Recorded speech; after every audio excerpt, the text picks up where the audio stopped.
August 12, 2000.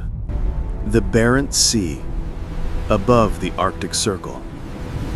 118 Russian sailors are aboard the pride of their navy, the nuclear submarine Kursk, the largest attack submarine in the world.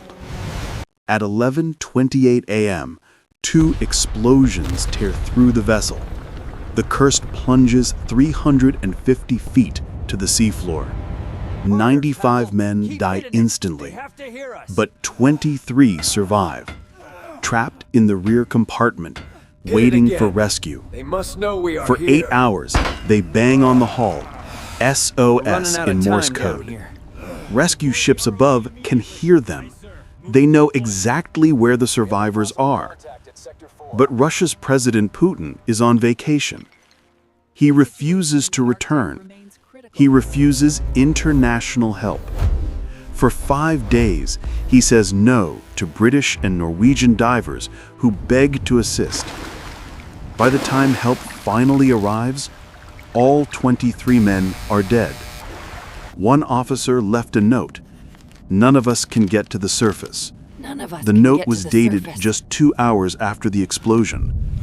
They knew they were going to die, and the world listened as it happened.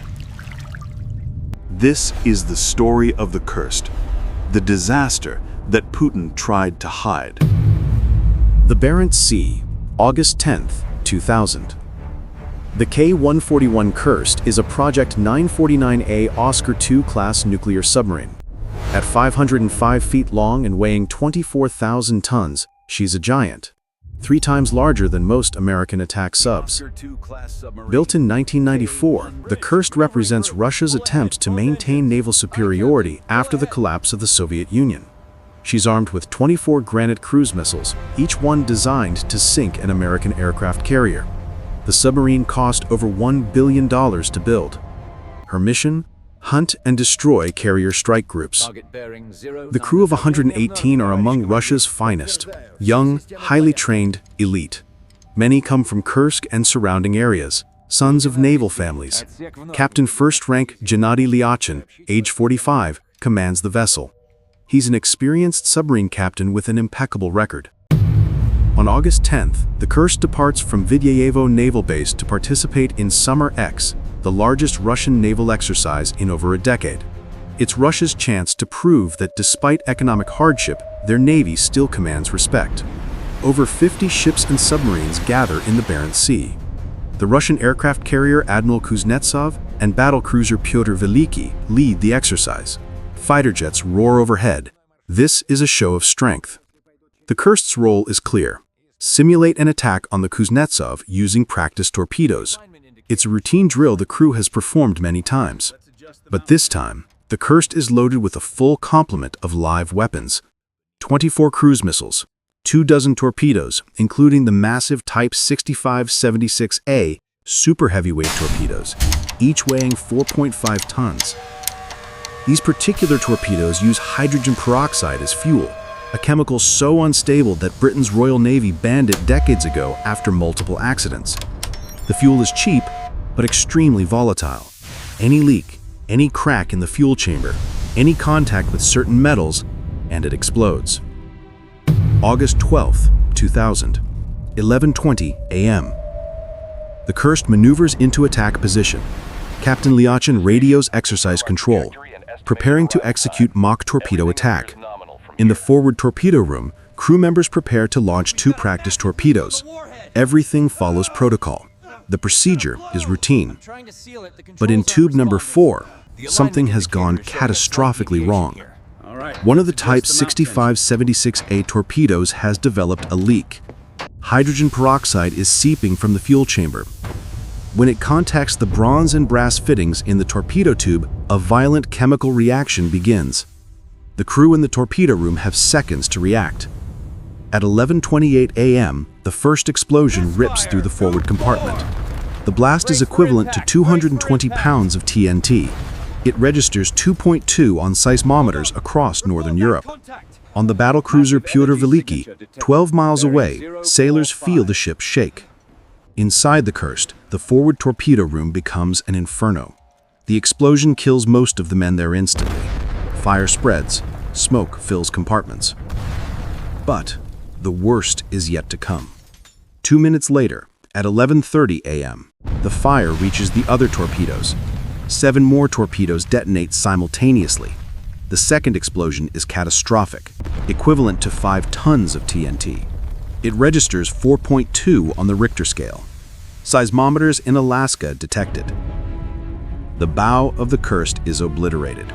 A massive hole tears open the front of the submarine. The first 7 compartments flood instantly. 95 men are killed in seconds, either by the blast itself or by the water rushing in. The Kursk's nose dips. She plunges towards the seafloor stern first at a 20-degree angle.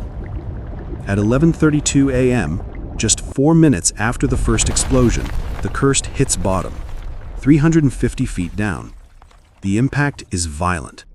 In compartments 8 and 9, the very rear of the submarine, 23 men have survived. Compartment 9, the stern torpedo room.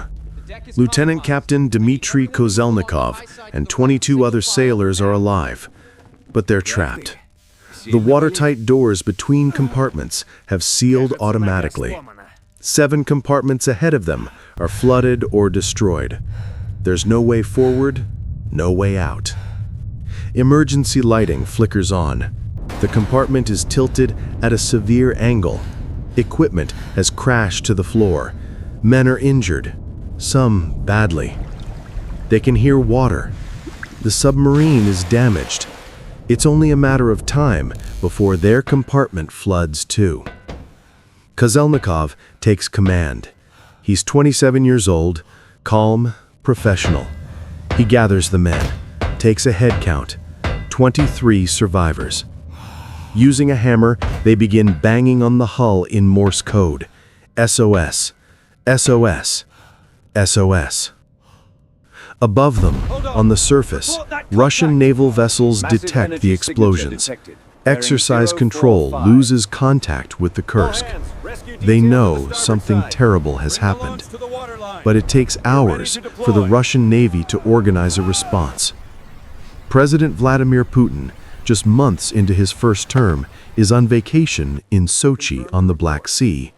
He's informed of the incident. He does not return. He does not cut his vacation short. The Russian Navy scrambles rescue many submarines, but the equipment is old, poorly maintained. The first rescue attempt doesn't happen until Sunday afternoon, more than 24 hours after the sinking. On the seabed, the 23 men wait.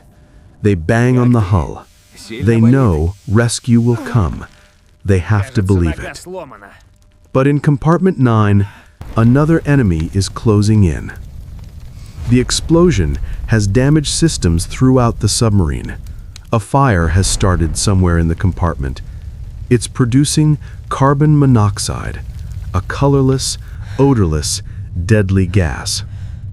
The men don't know it's there. They can't smell it. They can't see it. Carbon monoxide replaces oxygen in the blood. You become confused, drowsy. You lose consciousness. Then you die. Koselnikov, trained in emergency procedures, realizes what's happening. The men are becoming sluggish. Some are falling asleep and not waking up. He finds a pen and paper. At 1:34 p.m., just 2 hours after the explosions, he writes a note. It's 13:34. All personnel from Section 6, 7, and 8 have moved to Section 9. There are 23 people here. We have made this decision because of the accident. None of us can get to the surface. He lists the names of the survivors. He records the time. He knows this note might be the only evidence of what happened to them. The men continue banging on the hull, weaker now, slower. On the surface, Russian rescue many subs make repeated attempts to dock with the Kursk's escape hatch. Every attempt fails. The equipment malfunctions, batteries die. The submarines can't stay submerged long enough. International help is offered. Britain and Norway have advanced deep-sea rescue systems. They can reach the Kursk. They beg Russia to let them try. The Russian government refuses. This is a matter of national pride. Russian technology will save Russian sailors. They don't need Western help. Days pass. In compartment 9, the carbon monoxide levels rise. One by one, the men lose consciousness. The banging on the hull stops. By the evening of August 12th, less than 8 hours after the sinking, all 23 men are dead. The Russian Navy doesn't tell anyone.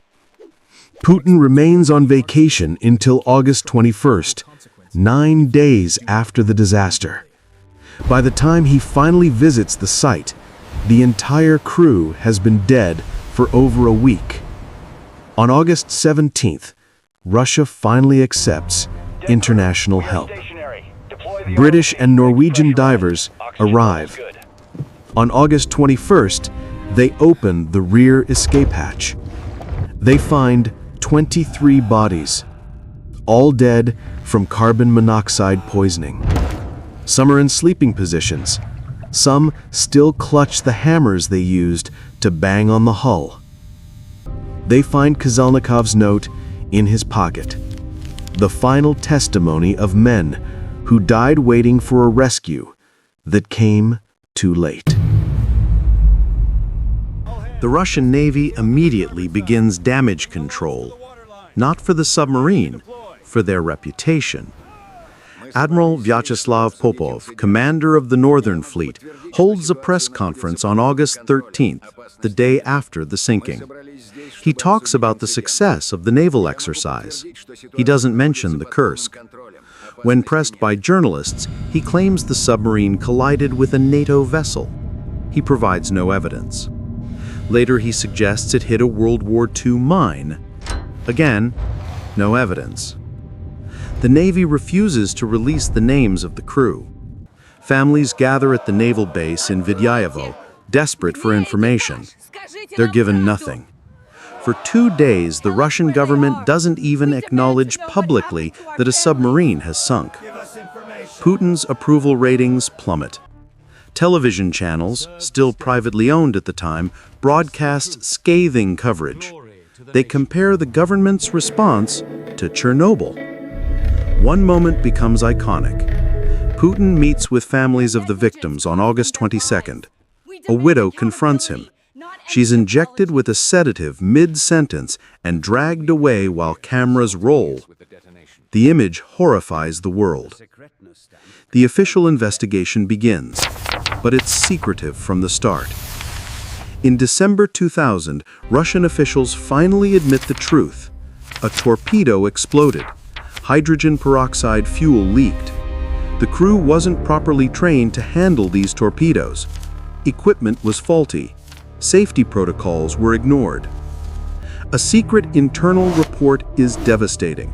Stunning breaches of discipline, shoddy and poorly maintained equipment, negligence, incompetence, and mismanagement. But publicly, the Russian government blames everyone except themselves. NATO submarines, rogue torpedoes, bad luck.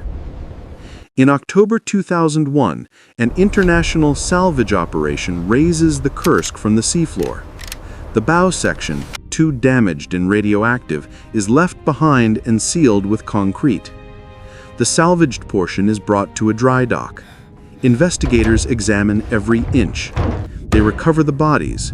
They find Koselnikov's note. The evidence is clear. The torpedo exploded, the rescue was botched, international help was rejected for political reasons.